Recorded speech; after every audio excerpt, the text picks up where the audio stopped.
द्वादशी के दिन शास्त्र वर्णन करता है कि चलिए हमारा शास्त्र कहता है कि एकादशी के दिन चावल मत खा, पर द्वादशी के दिन शास्त्र वर्णन करता है कि पहला गासा जो मुंह में जाए वो चावल का जाना चाहिए, तब एकादशी का पुण्य मिलता है। दो जो पत्तियां हैं, इन पत्तियों के ऊपर एक एक शमी पत्र और लाल चंदन ये रखकर कितना भी रोगीला व्यक्ति हो, रोग से ग्रसित व्यक्ति हो, जिंदगी में कितना ही दुख पड़ रहा हो, बेलपत्र की ये दोनों पत्ती जिसके ऊपर शमी पत्र रखकर लाल चंदन रखकर श्री हनुमान जी महाराज और हनुमान जी महाराज के तीसरे नंबर के भाई श्री गतिमान जी, नीचे के क्रम में आते हैं श्री गतिमान जी, उन गतिमान जी और हनुमान जी का नाम लेकर जो शिवलिंग के ऊपर समर्पित कर देता है, रोग का निवारण होता ही है। ऑपरेशन को करवाने के लिए जा रहे हो, चाहे वो किसी भी चीज का हो, कैंसर जैसा हो, किडनी का हो, लीवर का हो, हाथ का हो, पांव का हो, नेत्र का हो, नासिका का हो, कर्ण छिद्र का हो, आप किसी भी चीज का यदि ऑपरेशन कराने के लिए जा रहे हो तो एक छोटा सा प्रयास जरूर करना। एक पान के पत्ते पर, पान जानते हो ना, खाने वाला जो पान आता है, पान का जो पत्ता होता है, पान के पत्ते पर शहद को रखकर उसमें थोड़ा सा चंदन, चंदन जो होता है, चंदन को घिसकर उसकी गोली बनाना है और गोली बनाकर उस पे शिवलिंग की आकृति जैसी बना देना उस शहद के ऊपर। और महाराज शिव मंदिर में अशोक सुंदरी वाली जगह पर उसको रखना है। उसकी जो किनोर है, पत्ते की जो पान का जो पत्ता होता है, उसकी जो किनोर है, वो जहां से शिव जी का पानी नीचे गिरता है, अशोक सुंदरी वाली जगह पर जब आप रखें तो उसकी किनोर जल के गिरने वाले स्थान पर होना चाहिए। और वहां उस शिवलिंग को रखकर अशोक सुंदरी की गोद में, अशोक सुंदरी वाली जगह पर चंदन का जो छोटा सा तुमने शिवलिंग का निर्माण करा है, शहद के ऊपर पान के पत्ते पर उसका थोड़ा सा जल का छींटा देकर पूजन कर कर, घी का दिया लगाकर उस चंदन को अपने हृदय चित्त पर धारण कर कर फिर किसी ऑपरेशन के लिए आप जाइए, एक बार चेक कराकर अगर बाबा टाल दिया तो समझ लेना कि कुंदकेश्वर भगवान की कृपा हो गई। तो विजय पाने के लिए वो एक ही काम करते हैं। हनुमान जी के तीसरे नंबर का भाई गतिमान, उस गतिमान के नाम से जो व्यक्ति युद्ध करने के लिए जा रहा है या विजय पाने के लिए जा रहा है, अपने बराबर का लच्छा, लच्छा जानते हो, नाड़ा मोली, उसको नाप कर गतिमान के नाम से लपेट कर हनुमान जी के मंदिर में रख देता है और उस मोली को फिर अपने हाथ पर बांध लेता है, तो वो हार नहीं सकता, विजय ही प्राप्त करेगा। गतिमान का इतना प्रभाव है, चाहे कुछ भी। गतिमान, गतिमान है, वो नीचे नहीं गिरते। हनुमान जी सगे भाई हैं 6। कितने भाई हैं? 6 सगे भाई। सबसे पहले नंबर हनुमान, फिर गतिमान, केतुमान, धृतिमान, यतिमान, ऐसे हनुमान जी महाराज के 6 भाइयों का क्रम वर्णन किया गया है। कितने भाई हैं? 6। हनुमान जी महाराज का एक भाई है जिसका नाम है गतिमान। क्या नाम है?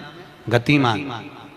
और जिसके यहाँ पर फैक्ट्री हो, किसी भी तरह की फैक्ट्री हो, चाहे वो नट बोल्ट की हो, पानी की हो, किसी भी तरह की फैक्ट्री हो, अगर फैक्ट्री में जरा सी भी तकलीफ आती है तो हनुमान जी महाराज के उल्टा पांव, लेफ्ट पांव के नीचे का सिंदूर लाकर गतिमान का नाम लेकर अगर फैक्ट्री पर स्वस्तिक बना दिया जाता है तो वो फैक्ट्री धड़ाके से चलना चालू हो जाती है, कभी खराब नहीं होती, कभी परेशान नहीं करती। महाराज गतिमान हनुमान जी के तीसरे नंबर का भाई। पीपल के पत्ते को अगर एकादशी और द्वादशी के दिन एक तांबे के पात्र में गला कर रख दिया जाए और उस पानी का आचमन 3 बार करा जाए तो जिसकी नाड़ियां चोक भी हो जाती है, डॉक्टर बोले इसका बाईपास करना पड़ेगा, उसको केवल 3 आचमन पानी एकादशी और द्वादशी को पीपल के पत्ते का कराया जाए तो अंदर की नाड़ियां भी खुल जाती हैं। पीपल के पत्ते का इतना प्रमाण हमारे विष्णु पुराण में वर्णन है। जैसे चर्म रोगधारी व्यक्ति होता है ना, जिसकी चमड़ी सफेद पड़ जाती है, तो उसको क्या करना चाहिए? केवल हिंदू धर्म में केवल एक पीपल का वृक्ष है जिसका पराग झड़ता है और वो रात्रि को लगभग 10 बजे से 12 बजे के भीतर, 9 बजे से 12 बजे के भीतर पीपल के पेड़ के पत्ते का पानी झड़ता है, उसके नीचे एक थाली रख देना चाहिए और उस थाली में पीपल के पेड़ के नीचे रख दो और उसका पराग जब झड़ जाए वो पानी को बाल्टी में धो लो और धोने के बाद थाली को उस पानी से 15 दिन, 8 दिन, 20 दिन स्नान करिए, धीरे धीरे चर्म रोग समाप्त हो जाता है। सफेद जो चमड़ी पड़ी वो वापस अपने रंग में आना चालू हो जाती है। कोई डॉक्टर की विवाह शादी में देरी हो रही हो, या कोई नया कार्य चालू कर रहे हो उसमें देरी हो रही हो, या कोई सर्विस के लिए नौकरी के लिए जा रहे हो और वो कार्य नहीं हो रहा हो, तो एक धतूरा, केवल एक धतूरा, उस धतूरे को फोड़कर उसके अंदर का फल निकालकर उस फल को शिवलिंग पर चढ़ाकर एक लोटा जल शंकर भगवान को समर्पित कर। दिन होना चाहिए मंगलवार। कौन सा दिन होना चाहिए? जम के बोलो जरा, मंगलवार। उसके बाद में आप विवाह के लिए अगर समर्पित करे हैं तो विवाह में देरी नहीं होगी। व्यवसाय और व्यापार के लिए या नौकरी के लिए समर्पित करे हैं तो उसमें हम कई बार एक बात बहुत अच्छे से आपको वर्णन किए हैं कि कभी मौका लगे और आप किसी कंपटीशन एग्जाम में बैठ रहे हैं, या एक ही जगह पर सर्विस करते करते बहुत समय हो गया और वहां पर उन्नति नहीं हो रही है, आपका प्रमोशन नहीं हो रहा, तब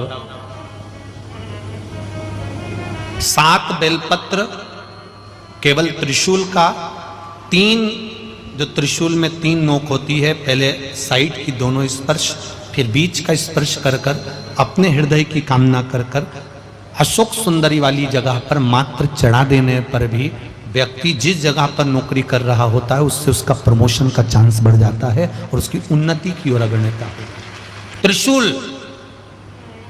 भगवान देवाधिदेव आनंद करने वाले महादेव के जो हाथ में आया है वो त्रिशूल कोई साधारण नहीं, स्वयं सूर्य नारायण की कला को काटकर बनाया, भास्कर देव की कला को काटकर।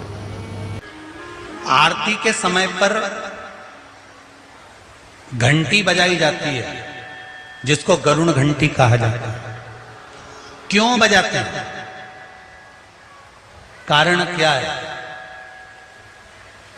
शिव महापुराण की ये राजा सिंह केतु की कथा का स्मरण करना कि उस घंटी का महत्व क्या है, क्यों बजाते हैं हम घंटी,